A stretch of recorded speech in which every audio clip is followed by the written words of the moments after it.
पूर्व प्रतिश्रुति अनुଯାयी बालेश्वर सहर सर्वांगीन उन्नति पर विधायक मानस कुमार दत्त अविरत उद्यम जारी रखिंट। ଏହି କ୍ରମରେ ବାଲେଶ୍ୱର ପୌରପାଳିକାର 18 ଓ 20 ନମ୍ବର ୱାର୍ଡରେ ବିଭିନ୍ନ ଜନକଲ୍ୟାଣକାରୀ ଉନ୍ନତିମୂଳକ ପ୍ରକଳ୍ପର ଶିଳାନ୍ୟାସ ଦେଇଛନ୍ତି ବିଧାୟକ ଶ୍ରୀ ଦତ୍ତ। ସ୍ଥାନୀୟ ଅଞ୍ଚଳର ଜନସାଧାରଣଙ୍କ ଦାବି ଓ ଆଗ୍ରହକୁ ଦୃଷ୍ଟିରେ ରଖି 20 ନମ୍ବର ୱାର୍ଡ ଅନ୍ତର୍ଗତ ସବ୍ରାମପୁର ଅଞ୍ଚଳରେ ପ୍ରାୟ 40 ଲକ୍ଷରୁ ଅଧିକ ଟଙ୍କାର ସଂଖ୍ୟାଧିକ ପ୍ରକଳ୍ପ କାର୍ଯ୍ୟକାରୀ ହେବାକୁ ଯାଉଛି।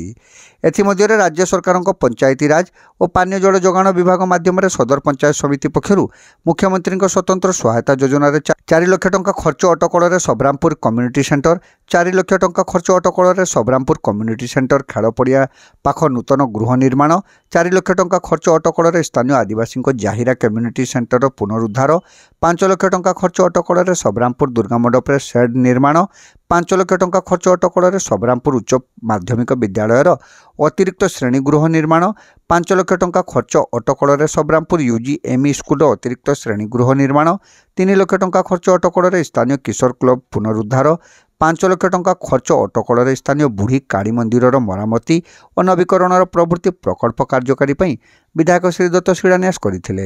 ସମସ୍ତ ପ୍ରକଳ୍ପକୁ ଯୋଜନାବଦ୍ଧ ଭାବେ ଧାର୍ଯ୍ୟ ସମୟସୀମା ମଧ୍ୟରେ ସାରିବାକୁ ବିଭାଗୀୟ ଅଧିକାରୀଙ୍କୁ ସେ ନିର୍ଦ୍ଦେଶ ଦେଇଥିଲେ।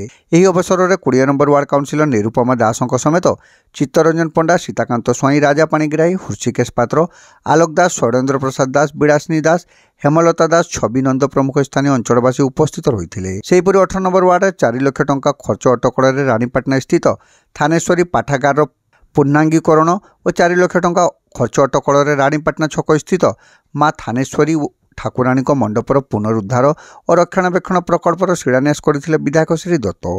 ଗୌରାଙ୍ଗ ଦାସ, ଧୀରଜ ମହାନ୍ତି, ଉପେନ୍ଦ୍ର ଶତପଥୀ ପ୍ରମୁଖଙ୍କ ସହ ଜୟପ୍ରକାଶ ଦାସ, ଦେବାଶିଷ ଚାଟାର୍ଜୀ, ଶ୍ରୀହରି ଶୁକ୍ଲା, परशुराम महांती, आशीष घोष, देवानंद पाणिग्राही प्रमुख स्थानीय अंचलवासी शिलान्यास कार्यक्रम में उपस्थित रही। देखो बालेश्वर सहर और आखापाखी अंचल को सरस सुंदर करने आज ये सबारामपुर वार्ड नंबर 20 रे विभिन्न प्रकार प्रकल्प कम्युनिटी बेस्ड प्रकल्प गुड़िक आज शिलान्यास दी जाइए।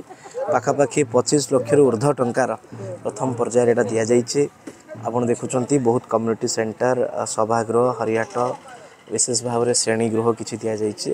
तेणु बालेश्वर सहर को सरस सुंदर करने, साधारण लोकंर उपयोगी करने जहाँ विकासमूलक पदक्षेप नवा कथा सरकार समय निश्चित भाव में लोकों पदक्षेप गुड़िक